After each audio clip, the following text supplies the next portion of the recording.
will take the holiday for what it is, Lord, the real meaning of the season. And Lord, I just thank you for this opportunity, and thank you for those who came out on this morning. In Jesus' name, amen. Amen. Amen. Amen. I'm just going to share with y'all some stuff I wanted to know. Because we know every Christmas, we hear the story about the birth of Jesus. So I wanted to know, well, when was Jesus born? Why was he even born? And I got some little notes here. It says, as Christians, we know that Jesus is the Son of God. We know that God loved mankind so much that he sent Jesus to this earth. However, many people wonder, why did God send Jesus anyway? What was the purpose? I have 6 reasons, so I'm going to kind of go to my scriptures really kind of quick. The first one is to redeem us from the curse of the law of sin and death. And I found that in Titus, the 2nd chapter, verse 14. I had to mark it. Okay, so the first reason, I found 6 reasons why Jesus was born. And the first one says to redeem us from the curse of the law of sin and death. That's Titus 2, verse 14. And it says, who gave himself for us that he might redeem us from every lawless deed and purify for himself his own special people, zealous for good works. I don't know about y'all, but I'm glad Jesus came, because otherwise we'd all be in a world of trouble. Amen. So he came so that it's not over after death, and that we don't have to die in our sins and go to hell. So it was a purpose for him to come. He needed to come. We needed a Savior to come and die for us, because none of us could do it. None of us could do it. Jesus was perfect, and he did no wrong. So we needed some saving. We needed some saving, and we need saving on a daily basis. So for Jesus to love us that much, to come down here and die for us, knowing that what we was going to do, even before we got here, is love. Just pure, unconditional love. So that's the first reason. He came down to redeem us from the curse of the law of sin and death. The second reason is to restore authority to its rightful place, which I found in Matthew 28, chapters 18 through 20. Okay. That's Matthew's 28 chapter, verses 18 through 20. And this is actually, I hear my bishop talk on it a lot, the Great Commission.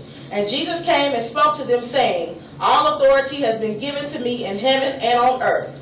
Go therefore and make disciples of all the nations, baptizing them in the name of the Father and of the Son and of the Holy Spirit, teaching them to observe all things that I have commanded you. And lo, I am with you always, even to the end of the age. So the second reason to restore authority, Jesus is the man, not Lucifer. He's got a limited time to do what he needs to do, but Jesus is going to reign forever.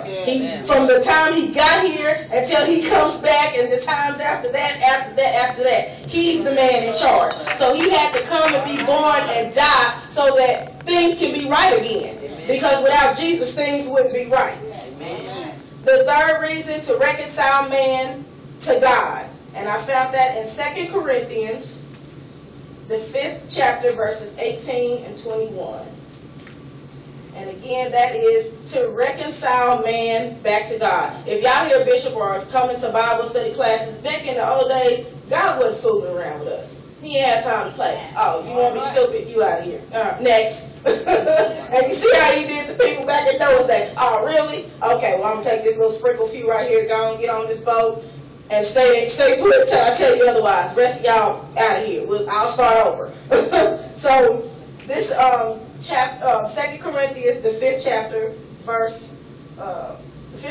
18 to 21. Now all things are of God, who has reconciled us to himself through Jesus Christ, and has given us the ministry of reconciliation. That is, that God was in Christ reconciling the world to himself, not imputing their trespasses to them, and has committed to us the world of reconciliation. And I looked up reconciliation, a word meaning a change of relation from enmity to peace. We who have been reconciled to God have the privilege of telling others that can be reconciled to him as well. So when Jesus was born, when he came down here, his whole purpose, him being born, him having to die for us, it was a whole purpose. It was for us. Yes. He was already perfect. He don't need us. We need him. Right. And by him coming down here, it reconciles us. He's like, you want to say, the middleman for us to be able to communicate with God. Yes. So as Bishop teaches us, when we pray to the Lord. Lord filters out all the foolishness. Hear God. He cleans it up before it gets to his Father. Because I know if Jesus wasn't here, we wouldn't be here either. Because God be like, next. I don't have time to fool with y'all. So reconciliation is a good thing. Because it bridges the gap between us and God. Because we sinned from the very beginning. I was reading on Adam and Eve. Everything was perfect in the beginning. Yeah. They was, what's the airline to say, feel free to move about the country? That's what they had. Feel free to move about the garden. Do what you will. All he said was, don't mess with this tree. And Bishop, he made you think about stuff. And you're like, well, God, you said don't bother this tree. You're going to put it smack there where we got to walk past it every day. But don't touch it. But he gave us choice. He could have made us robots. He could have made us puppets where you just go automatically do it. But he loves us so much that he gave us free will. So it's not like, oh, I just come to church just because you come. You ought to want to come to praise God. You ought to want to be at church, not just on Sunday morning or special praise. What is it, Christmas, Wednesday, and Easter, seeing me? You should come all the time. Why? Because Jesus came out of glory, out of heaven, where it wasn't no problems. Come down here, walk in this stank flesh to be an example to us, to show us how we are supposed to be. So we don't have the excuse, I can't do it. Jesus did it. And well, he was Lord. No, he wasn't. He was wrapped in human flesh. So he came down here in the same stuff we wrapped in to show us if I can do it, you can do it. Because I came wrapped in he was God. He could have came down here as a grown man. But he went through the whole process of being born through a woman, wrapped in flesh. And then make so bad, what? We was born in St. Luke's, Truman, Manure back in the day, and all these old school hospitals. Jesus was born in a stable, in a barn. Like the lowliest place a person can be born. The lowliest place. And you wonder, and I thought about that, like, well, Lord, you was God. And he could have did all that. He could have. He could have had the whole little ensemble of the angels was, getting their groove on and jamming and stuff. They didn't do all that. He didn't do all that. He came to the lowliest point. He came in human form, so we don't have an excuse to say, well, I can't do it. The flesh is so weak. No, because you're making that choice to not want to do the right thing. So Jesus came down here to reconcile us back to God. So we have an opportunity. As long as we can breathe and blink and move around and think, we have an opportunity to get reconciled back to God. We don't have to be in the positions and in the states that we are in. If we are, it's by choice. It is not God's fault.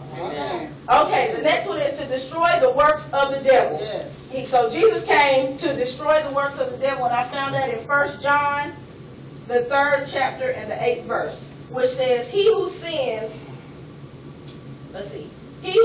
is of the devil, but the devil has sinned from the beginning. For this purpose the Son of God was manifest, that he might destroy the works of the devil. Now, this is how dumb the devil is. You had the best spot in the house. Best spot in the house. And that wasn't good enough for you. You want to try to take over. Dummy. Knowing you really, you can't. Then you got whooped and your homies with you. Then y'all get kicked down here. And then we got fools falling right on in the footsteps. It just looked good. Okay, well, it's just for a temporary deal. So God came back to restore the authority to say, hey, I'm the man. He don't have to do no, I'm God.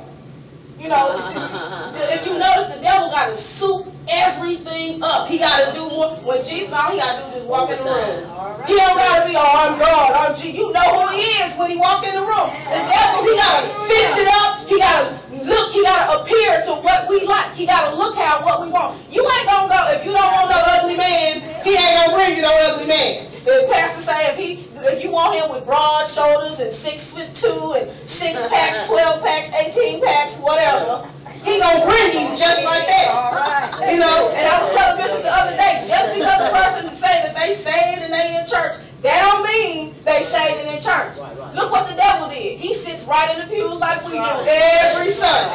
He know the word too. He ain't a dummy. he got to have permission to mess with us because we special. He had special privileges too, but he didn't want it. He made the choice, so now he got to pay the price. And that's the same way we need to look at it. Jesus came down here to give me the choice to say either I'm going to be on the good side or I'm going to be on the bad side. The choice is up to you. To make a way for everlasting life. I found that in 1 John as well, the 5th chapter. So he was born to make a way for everlasting life. 1 John 5, 11 through 13. And this is the testimony that God has given us eternal life, and this life is in his Son. He who has the Son has life. And he who does not have the Son of God does not have life. These things I have written to you who believe in the name of the Son of God, that you may know that you have eternal life. We got to know who we are. We got to know that we are somebody. Jesus didn't come down here just to be wasting time. He didn't have to do it. So he came down here with a mission, with a purpose to get us back to him. And he does it lovingly and freely. And like reconciliation is saying, you know, you have to want to reconcile. And sometimes it's hard for us to do. We go through things in our life that will make you second guess and think about things. But whatever it is that you may go through, just think about what Jesus went through just for you. When he hung up on the cross, when he came in the world, when he hung up on the cross, he had us in mind. Yeah. It was all for us. He was the last sacrifice. Because back then they was burning up animals. I'm sure them poor little lambs and sheep was running for dear life. Like, man, hey, it's sacrifice Tuesday. They about to fry me up. You know, we don't have to go through that no more. The Lord was the last sacrifice. He was the last person to have blood shed. But his blood, them little sacrifices might have been for a week, maybe a month, maybe that. But you had to do it more than once. No, Jesus was a one-time deal. Yeah. And in the end, you get your eternal life package if you want it. If you don't want it, hey, that's your choice. And if you want to go to hell first class, by all means, hey, get your ticket and go ahead on. If you're going to go out there, go ahead on. But if you're going to be on God's side, just know that, you know, we're going to go through things. We're going to have problems. Things are going to happen. But Jesus being born is special. You know, Pastor taught us a long time ago. As kids, we used to get gifts and things like that. But once she started teaching us what the real meaning was, that's nice. So if you don't have the gift to give, hey, the best gift given was when Jesus was born into this world for us. That was the best gift. God loved us so much that he sent his son down here to die for us. Jesus could have said, I'm going to take the punishment. I'll be in my room about 2 months, whatever you're going to do to me. But he didn't do that. He could have said, no, I knew Simone was going to be out here running around, acting a fool, not wanting to do. He already knew that. But he loves us so much, and the love is so unconditional that it doesn't matter. Now, that's not an excuse to go out here and do what you want to do, to take, because Jesus ain't stupid. All right. But in your heart, if you're going to really accept Jesus and accept knowing that, hey, Jesus came down here and showed me how to do it. You're not going to get everything right. You're not perfect. Nobody's perfect. The only perfect person was Jesus Christ. And he took on the sins of the world to become imperfect. And I was learning different things. Like, I listen to Bishop when he talks because he's real smart. He's real smart, and he think, like he said, a crazy man be thinking about the stuff he think about. But just think about when Jesus was on the cross and he felt like his dad forsook him. He had to, because God hates sin. Yes. So Jesus had to endure being ignored. Lord knows I couldn't have my daddy ignoring me for anything, or my mama ignoring me. But his dad had to really just basically turn his back on him because he had all of our sins on him, and this man didn't do nothing. And the last reason why Jesus was born is because of love. I bet y'all don't know that scripture. John 3:16. Yes. This says, for God so loved the world that he gave his only begotten Son, that whosoever believes in him should not perish but have everlasting life. For God did not send his Son into the world to condemn the world, but that the world through him, Jesus, might be saved. He came to save us, y'all. He came to save us. And it's ultimately up to us to accept that. You know, he didn't have to. I think about it all the time. I'm like, I love my kids dearly. I don't think I can die for them jokers, though. I think they might be on their own. I see you on the other side. You a baby. See you on the other side. And I'm just being honest. You know, we have people that say, oh, I'm your friend. I'm your friend, girl. Let something happen. See how good they your friend. See if they really your friend. Jesus said he laid down his life for his friends. Who you know gonna die for their friend? And these fools out here dying in the streets, they ain't purposely dying for their friends. They in the wrong place at the wrong time and getting shot up.